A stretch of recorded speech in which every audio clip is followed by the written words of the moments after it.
ciclo de conferencias conmemorativo del bicentenario de la Constitución de 1812, que comenzó en marzo y llega hasta junio de 2012. Con motivo de esta conmemoración, esta Real Sociedad acordó que en cada acto público celebrado este año en esta casa se ha leído un artículo de la Constitución de 1812. Para complementar lo acordado, hará lectura del mismo la directiva doña Bernarda Aulet en Marrero. Cuando quiera.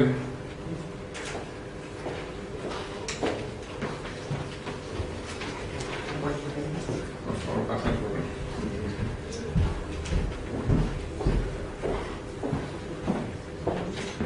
Título 10. De la observancia de la Constitución y modo de proceder para hacer variaciones en ella. Capítulo único. Artículo 384. Párrafo final.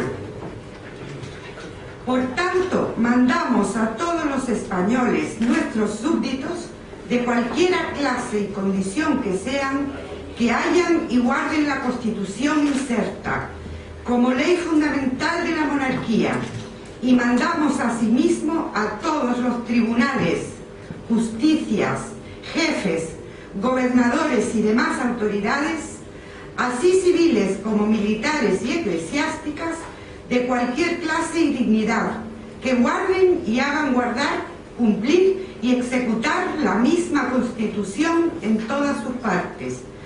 Tendréis lo entendido y dispondréis lo necesario a su cumplimiento, haciéndolo imprimir, publicar y circular. Joaquín de Mosquera y Figueroa, presidente. Juan Villavicencio. Ignacio Rodríguez de Rivas. El conde de Abisbal, en Cádiz, a 19 de marzo de 1812. Sí.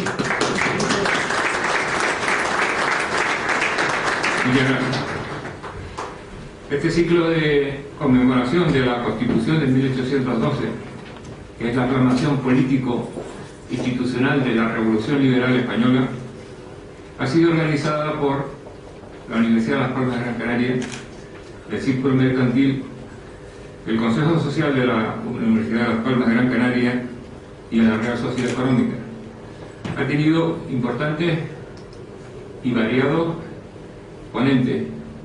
Se ha celebrado en distintos lugares y hoy es el último día que lo cierra el vicepresidente del Gobierno de Canarias y consejero de Educación, Universidades y Sostenibilidad, don José Miguel Pérez García. Es una persona muy conocida de la Real Sociedad Económica, ha intervenido muchísimas veces desde esta tribuna, es socio de la Real Sociedad Económica. No estoy haciendo una presentación, sino recordando algunos elementos de su biografía profesional. Catedrático de Historia Contemporánea de la Universidad de Las Palmas de Gran Canaria, especialista fundamentalmente en el siglo XIX canario, el siglo XIX político canario, secretario general del Partido Socialista Canario PSOE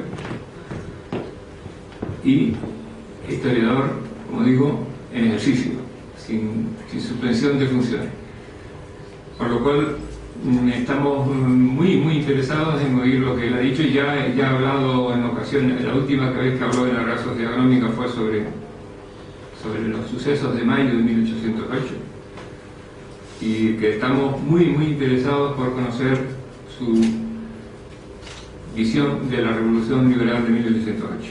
Tiene la palabra el excelentísimo señor don José Miguel Pérez García, vicepresidente del Gobierno y catedrático de Historia Contemporánea de la Universidad de Las Palmas de Gran Canaria.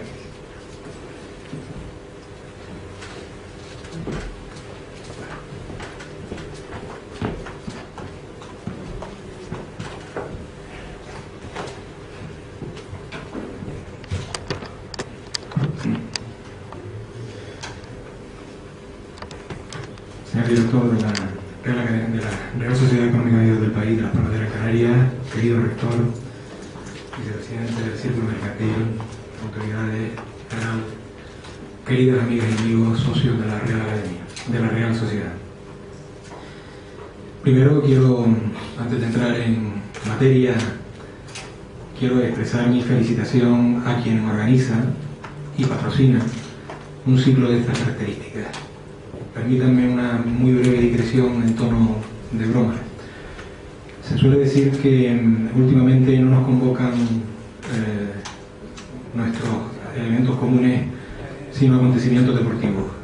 Bien, felizmente es así lo que sucede en los últimos tiempos, pero hay, desde luego, en nuestro país, en España, razones y fenómenos, procesos, en definitiva hay mucha historia que desde luego merece ser no solamente recordada, sino merece ser apuntada como elementos que lógicamente apuntalan nuestra convivencia en común. Y además que constituyen, por qué no decirlo, un motivo de orgullo, lo cual intentaré expresar a lo largo de la ponencia que me han invitado a dar. Consiste básicamente en presentar a nuestra primera Constitución española como algo que nació bajo dos signos que están muy presentes en nuestra historia contemporánea: el signo de la guerra y el signo de la revolución. Dos fenómenos que en otros contextos y circunstancias, insisto, volvieron también a estar presentes al margen de estos años primeros del siglo XIX. En aquellos inicios de la centuria, una guerra de liberación nacional que se desató además en un momento histórico y en un marco de un proceso bélico de alcance europeo y de cambios y alteraciones en las relaciones internacionales. Aquella guerra, digo, abrió la puerta a una implosión de cambios que se venían gestando desde el siglo XVIII. Voy a centrar en dos propósitos el contenido de esta exposición. De un lado, voy a intentar situar las claves históricas de la génesis de aquel texto primigenio de nuestras constituciones, y por otra parte voy a intentar resaltar algunos de sus contenidos más relevantes, así como su significación en nuestra historia política. Intentaré con ello responder al reto que se me plantea con esta invitación. Me gustaría iniciar estos recorridos previamente con un pasaje extraído de las memorias de Napoleón. Memorias en las que, como saben ustedes, revisaba de forma autocrítica la estrategia que siguió en España y que tanto dolor para sus fines, no para nosotros, le causó. Decía el emperador: acababa de despojar a la antigua dinastía de un modo ofensivo para los españoles, quienes, heridos en su orgullo, no quisieron reconocer lo que puse en su lugar, resultando que dejó de existir autoridad en parte alguna, o lo que es lo mismo, que existiera en todas partes. La nación en masa se encargó de la defensa del Estado, pues no había ejército ni autoridad a quien se pudiera confiar esta defensa. Cada cual creyó en sí la responsabilidad, y yo mismo establecí la anarquía, convirtiendo contra mí los recursos que ella ofrece y recibiendo todo el peso del furor nacional. Bueno, para quien tenía una idea muy determinada de lo que aconteció en aquellos años, esta reflexión autocrítica de Napoleón Bonaparte viene a tener una parte de realidad y de verdad, y tiene otra parte, desde luego, quizá de exageración.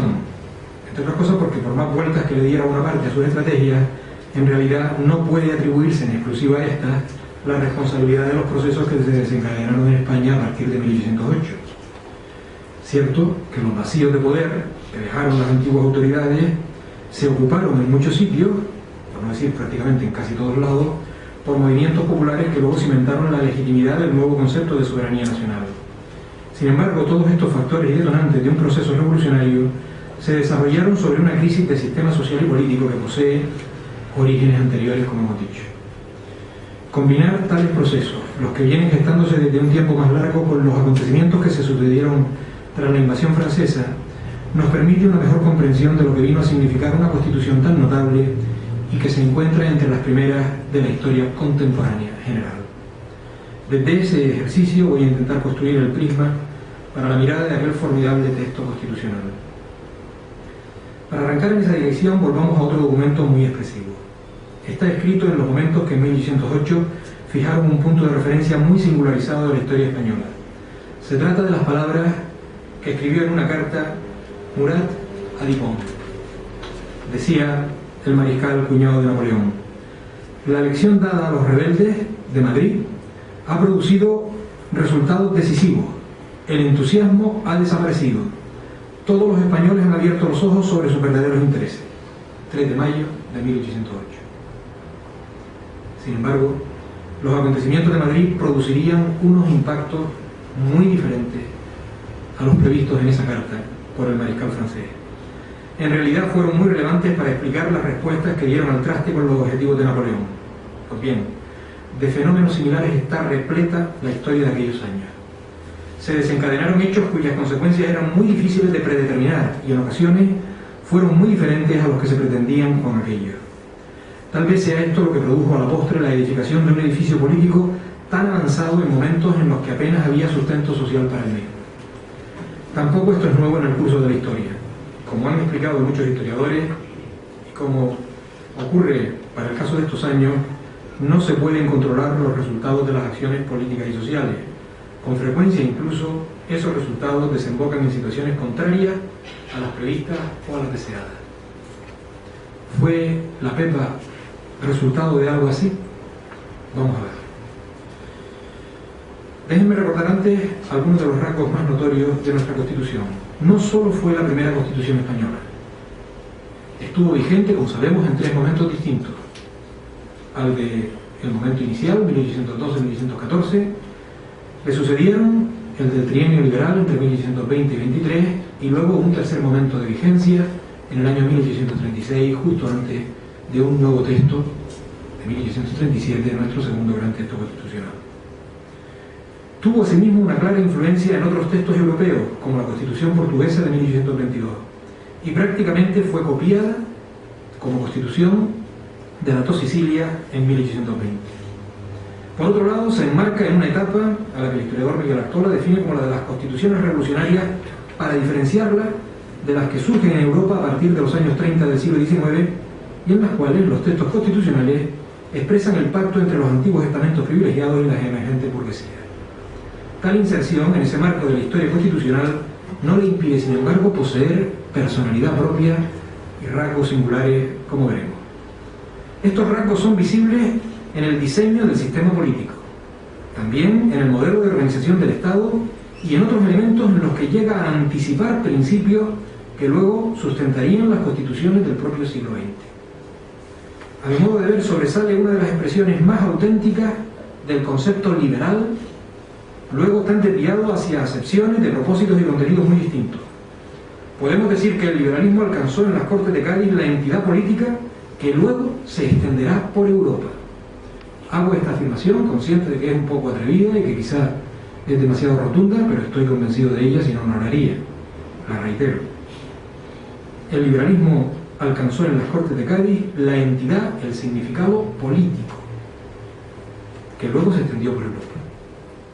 Fue en aquellas Cortes de Cádiz cuando la expresión liberal adoptó ese significado. Es en aquella experiencia de las primeras décadas del siglo XIX español cuando el concepto se vio impregnado de un contenido que ya estaba presente en las definiciones que la lengua castellana le daba desde siglos anteriores. Fue Juan Marichal quien nos recordó en un admirable ensayo, publicado en su libro El secreto de España, este hecho generado en una circunstancia de apariencia contradictoria, y es que en una sociedad que no fue la más avanzada en el terreno de los cambios sociales y económicos, surgió, con el telón de fondo de la Guerra de la Independencia, un nuevo significado idiomático de aquella voz, la voz liberal. Un significado que, como resaltaron los observadores coetáneos, o el observador más lúcido de los episodios nacionales del XIX, Benito Pérez Caldós, fue surgiendo de la misma identificación popular.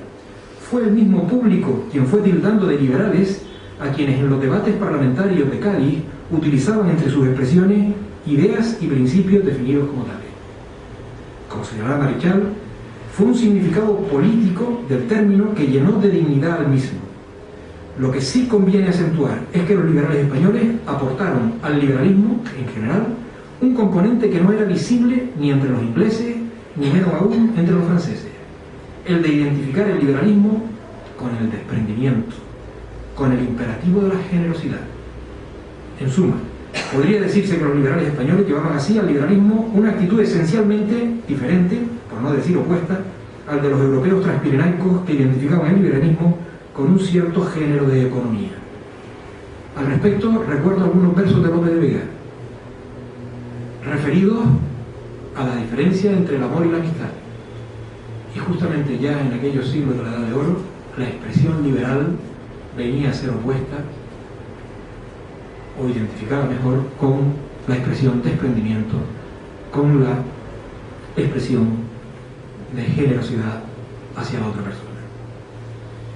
Por eso en el texto gaditano, el artículo 6 incluye entre las principales obligaciones de todos los españoles la de ser justos y benéficos.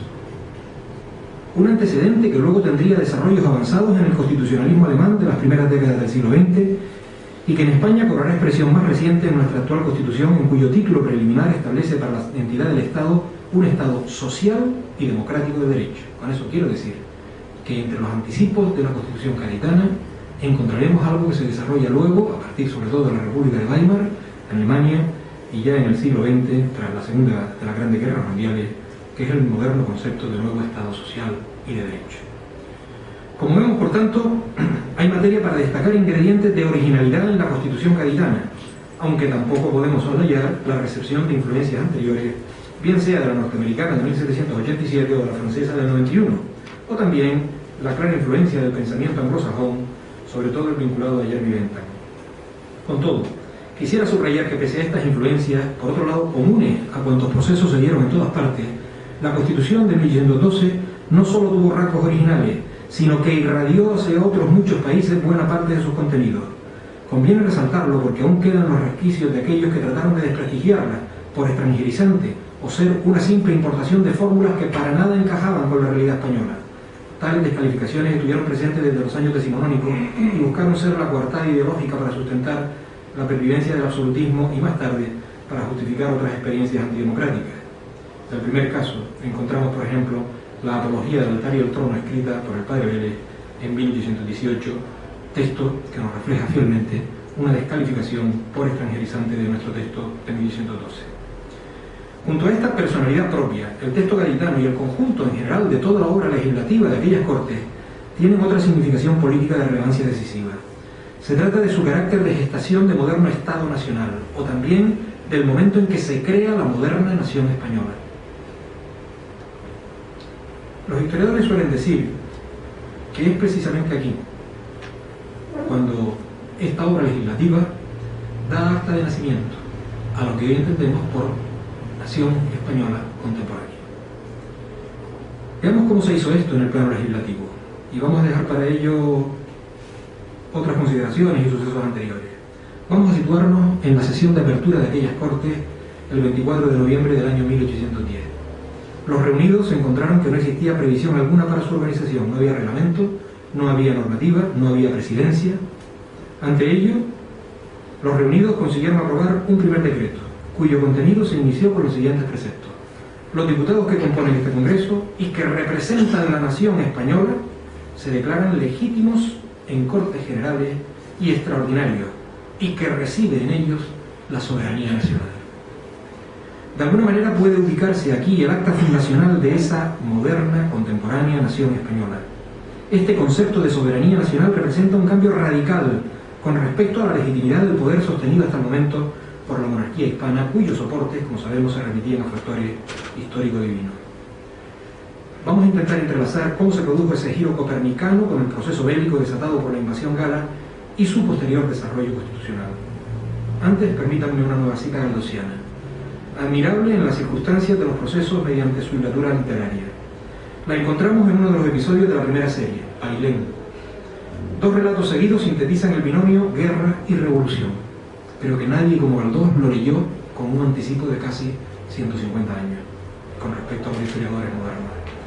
Las palabras salen de la boca de un personaje, Luis de Santorcaz, en los capítulos 18 y 19, donde el viejo soldado alecciona sobre los cambios que se producen y alteran la sociedad estamental y las bases del absolutismo. Decía Santorcaz: pero entre tanto, muchachos, un señor que se titula alcalde de un pueblo de 200 vecinos escribe un papelucho diciendo que se armen todos contra los franceses. Este papelucho va de pueblo en pueblo, y como si una mecha que prende fuego a varias minas esparcidas aquí y allá, A su paso se va levantando la nación desde Madrid hasta Cádiz. Por el norte pasa lo propio, y los pueblos grandes, lo mismo que los pequeños, forman sus juntas que dicen: no, si aquí no manda nadie más que nosotros, porque los españoles mandamos en nuestra casa, y si los reyes se han hecho para gobernarnos, a nosotros no nos han parido nuestras madres para que ellos nos lleven y nos traigan como si fuéramos manadas de carneros. ¿Están ustedes? ¿Lo comprenden ustedes? Pues esto, ni más ni menos, es lo que está pasando aquí. Y continuaba: pues si los españoles pueden hacer lo que están haciendo, no van a decir el día de mañana: vamos, no queremos que haya más inquisición ni más vinculaciones, pongo por caso, o que digan: en lugar de 1000 conventos que haya tan solo la mitad, con lo cual basta y sobra, o no me da la gana que haya 10 modos. Lo que está anticipando Galdós en este magnífico texto, lógicamente, era ese binomio profundo de cómo un cambio que está relacionado con unas circunstancias concretas genera, produce, gesta, hace posible un cambio de envergadura espectacular sobre todo un orden social, económico, político, en definitiva sobre todo un modelo de sociedad que va a empezar a acabar justo en estos años. Sin embargo, estos cambios que detonó la invasión francesa tenían elementos de propulsión que venían de las últimas décadas del siglo XVIII. Como ha demostrado el historiador catalán Josep Fontana, el sistema político y social vigente de la monarquía española en 1808 no fue destruido por la invasión francesa, sino fue el resultado de una implosión inevitable de una degeneración acelerada a finales del siglo XVIII. Las reformas ilustradas de finales de aquella centuria no consiguieron evitar el declive de un obsoleto sistema productivo.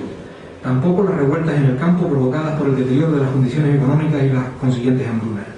Hacia 1800, de los 11 millones de habitantes que poblaban España, más del 80% constituían una población rural, de la cual hacia 1816 los diezmos y las primicias, es decir, la renta, la economía rentista, se llevaba la mitad del producto de la tierra.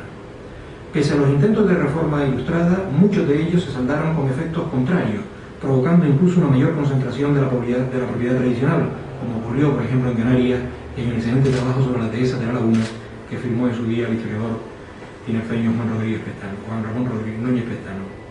A principios del siglo XIX se encadena una sucesión de hambrunas, fruto de la especulación de los rentistas de diezmos y primicias que guardaban el producto para momentos de mejores precios y de la propia desarticulación del mercado español de cereales.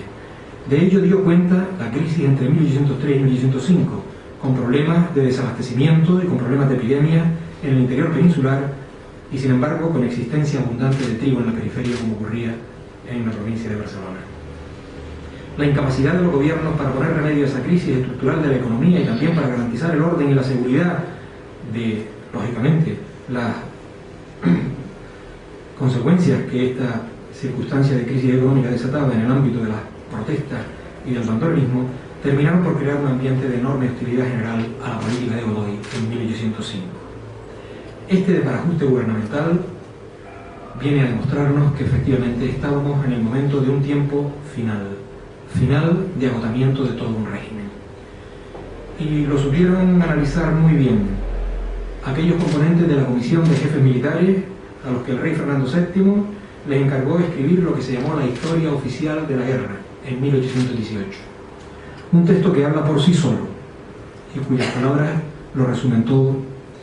En mayo de 1808 decía: ni teníamos naves, ni ejércitos, ni armas, ni tesoro, ni crédito, ni fronteras, ni gobierno, ni existencia política. Creo que no hay mejor muestra para saber hasta qué punto había un declive, un agotamiento de todo un régimen, que un texto extraído de lo que se pretendió en su día era la historia verdadera y oficial de lo acontecido en los años de la Guerra de la Independencia. Por consiguiente, lo que desató la invasión francesa encontraba terreno abonado para cambiar las cosas. Vamos a ver entonces guerra, revolución y constitución. Empezamos por la guerra. Los episodios de la resistencia a la invasión francesa identifican uno de los hitos más notables de una etapa bélica que tuvo para España consecuencias devastadoras, pese a la victoria de las tropas contra las tropas napoleónicas. Sin embargo, tras esos episodios se situó un cuadro histórico de guerras que se extendería en sus derivaciones más allá de los confines continentales de Europa. Ambas caras de la guerra, la de su faz interna en tierras españolas y la de su significado en el conjunto de las confrontaciones generalizadas que se desatan en la Europa que cruzó los siglos XVIII y XIX, nos van a ayudar a entender la dimensión real de unos procesos que, como hemos dicho, fueron decisivos en los cambios sociales y políticos que alumbraron la historia contemporánea. Empecemos por esbozar los fenómenos en los cuales se encuadra la guerra de la independencia. Voy a utilizar para este propósito el esquema que en su día expuso el historiador José María Jover Zamora, resumiéndolo en 4 aspectos. En primer término, hay una circunstancia muy relevante. La crisis entre las potencias europeas en aquellos momentos interrumpió una dilatada etapa de relaciones internacionales pacíficas, o al menos de acuerdos y de alianzas que se había desarrollado a lo largo de la mayor parte del siglo XVIII. En segundo lugar, también esta nueva crisis alteró el tipo de relaciones que las monarquías europeas sostuvieron con las colonias durante el siglo anterior. Y el ejemplo más notable lo vamos a tener con nuestro caso en América, en el proceso de independencia que allí se suscita. Por otro lado, en el terreno bélico, la guerra española se inserta en el tipo de guerras de liberación nacional que se desataron asimismo en otras latitudes.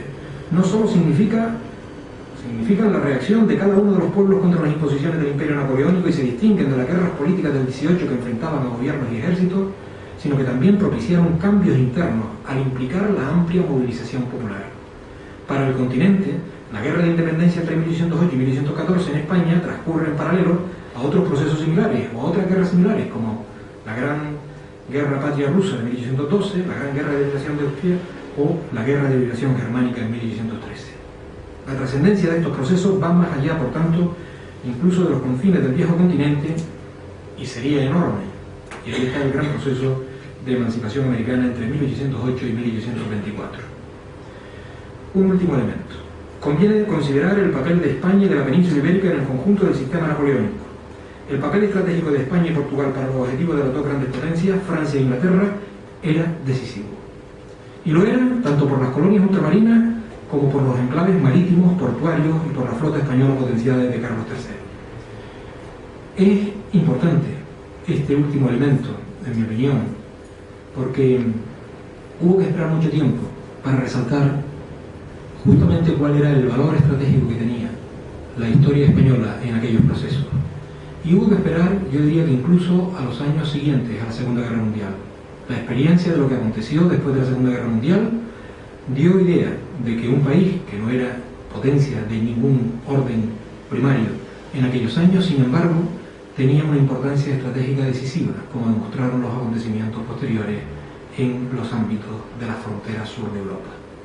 Resalto esa idea propia de un tiempo más cercano a nosotros y que desató acontecimientos muy relevantes, muy interesantes, entre otras cosas porque propició, como sabemos, todo un entramado de alianzas en la historia española desde los años 50 en adelante, del siglo XX, porque permitió poner en valor justamente la enorme importancia que esta guerra de independencia tuvo en el conjunto de la península ibérica con respecto al conjunto de la evolución de las relaciones entre los países en el resto de Europa. Aun cuando, como veremos luego incluso, España quedó bastante desairada en el marco de las relaciones entre las naciones cuando esas guerras concluyeron. Bien, estos 4 fenómenos nos expresan que entre la última parte del siglo XVIII y los primeros lustros del siglo XIX se produce una transformación histórica llena de catástrofes y de cambios en todos los órdenes. Para España representa todo ello. En el curso de un siglo pasó de ser una potencia mundial, en cuyo orden se participa, el Tratado de Utrecht, principios del siglo XVIII, a quedar excluida, como decía, del núcleo de esas grandes potencias después de muchos siglos, Congreso de Viena, después de la Guerra de la Independencia. La paradoja es que España no salió victoriosa de la Guerra de la Independencia, no solo salió victoriosa de la Guerra de la Independencia, sino que tuvo un papel decisivo en la derrota napoleónica europea. Creo que ese cambio... Real Sociedad Económica del País de las Palmas de Gran Canaria, querido rector, vicepresidente del Círculo Mercantil, autoridades, canal, queridas amigas y amigos, socios de la Real Academia, de la Real Sociedad. Primero quiero, antes de entrar en materia, quiero expresar mi felicitación a quien organiza y patrocina un ciclo de estas características. Permítanme una muy breve digresión en tono de broma. Se suele decir que últimamente no nos convocan nuestros elementos comunes sino acontecimientos deportivos. Bien, felizmente es así lo que sucede en los últimos tiempos, pero hay, desde luego, en nuestro país, en España, razones y fenómenos, procesos En definitiva, hay mucha historia que desde luego merece ser no solamente recordada, sino merece ser apuntada como elementos que lógicamente apuntalan nuestra convivencia en común. 19 canarios, siglo 19 políticos canarios, secretario general del Partido Socialista Canario PSOE y historiador, como digo, en ejercicio, sin suspensión de funciones. Por lo cual estamos muy interesados en oír lo que él ha dicho. Ya ha hablado en ocasiones, la última vez que habló en la Real Sociedad Económica fue sobre los sucesos de mayo de 1808, y que estamos muy interesados por conocer su visión de la Revolución Liberal de 1808. Tiene la palabra el excelentísimo señor don José Miguel Pérez García, vicepresidente del Gobierno y catedrático de Historia Contemporánea de la Universidad de Las Palmas de Gran Canaria.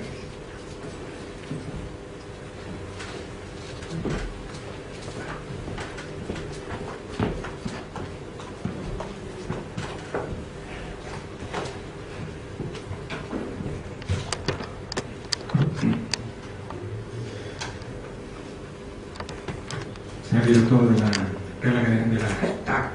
Como ley fundamental de la monarquía, y mandamos asimismo a todos los tribunales, justicias, jefes, gobernadores y demás autoridades, así civiles como militares y eclesiásticas, de cualquier clase y dignidad, que guarden y hagan guardar, cumplir y ejecutar la misma Constitución en todas sus partes.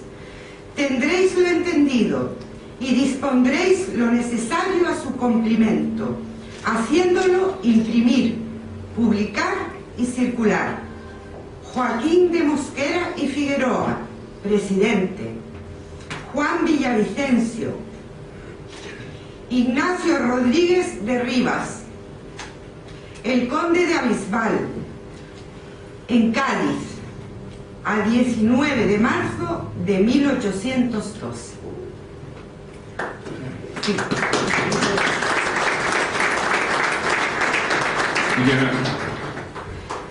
Este ciclo de conmemoración de la Constitución, ciclo de conferencias conmemorativo del bicentenario de la Constitución de 1812, que comenzó en marzo y llega hasta junio de 2012.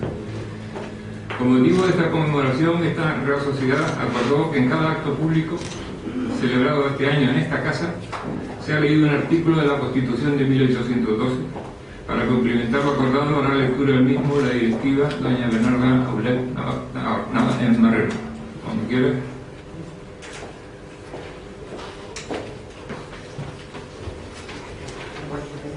Por favor, pasa por favor.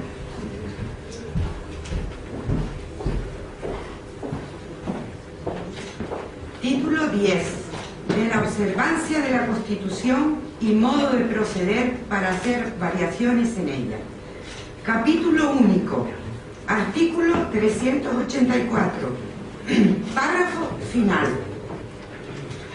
Por tanto, mandamos a todos los españoles, nuestros súbditos, de cualquiera clase y condición que sean, que hayan y guarden la Constitución inserta. La Constitución de 1812, que es la aclamación político-institucional de la Revolución Liberal Española, ha sido organizada por la Universidad de Las Palmas de Gran Canaria, el Círculo Mercantil, el Consejo Social de la Universidad de Las Palmas de Gran Canaria y la Real Sociedad Económica. Ha tenido importantes y variados ponentes. Se ha celebrado en distintos lugares y hoy es el último día que lo cierra el vicepresidente del Gobierno de Canarias y consejero de Educación, Universidades y Sostenibilidad, don José Miguel Pérez García. Es una persona muy conocida de la Real Sociedad Económica, ha intervenido muchísimas veces desde esta tribuna, es socio de la Real Sociedad Económica. No estoy haciendo una presentación, sino recordando algunos elementos de su biografía profesional. Catedrático de Historia Contemporánea de la Universidad de Las Palmas de Gran Canaria, especialista fundamentalmente en el siglo